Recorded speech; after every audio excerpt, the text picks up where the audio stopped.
Emmanuel Macron met les choses au clair. En marge de son déplacement au Mont-Saint-Michel ce lundi 5 juin, le président de la République a fait passer un message ponctué d'expressions surannées, pour répondre aux rumeurs de recadrage qui enflent depuis plusieurs jours. Face aux caméras de BFM Télévision ce lundi, le locataire de l'Élysée a alors déclaré « Il n'y a pas d'ambiguïté, je combats les idées d'extrême droite à leurs racines et dans leurs symptômes. Et je l'ai toujours fait, donc il n'y a pas de sujet à cet égard. »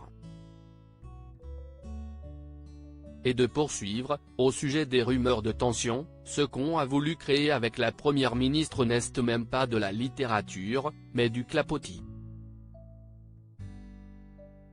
On a autre chose à faire devant de tels lieux que de commenter cela.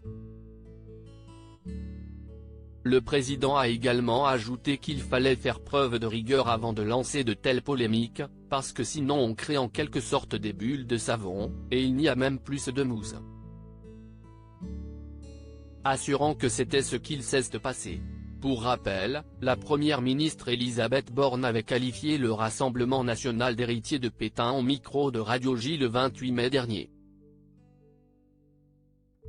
Après ces propos sans équivoque, la locataire de Matignon n'avait alors pas tardé à s'attirer les foudres des sympathisants du parti bleu marine.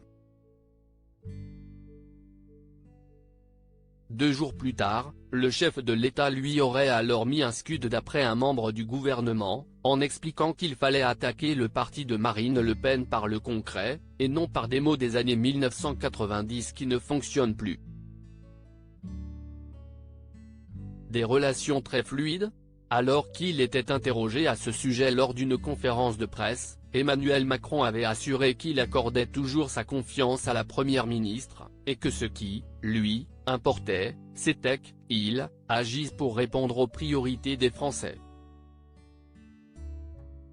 De son côté, Elisabeth Borne, qui rendra son premier bilan des 100 jours, cap fixé par le président afin d'apaiser les tensions dans le pays, le 14 juillet prochain, a assuré que tout allait très bien au sein du couple de l'exécutif.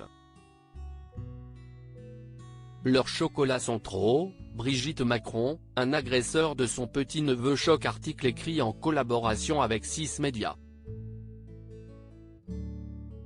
Crédit photo, Stéphane Le Mouton.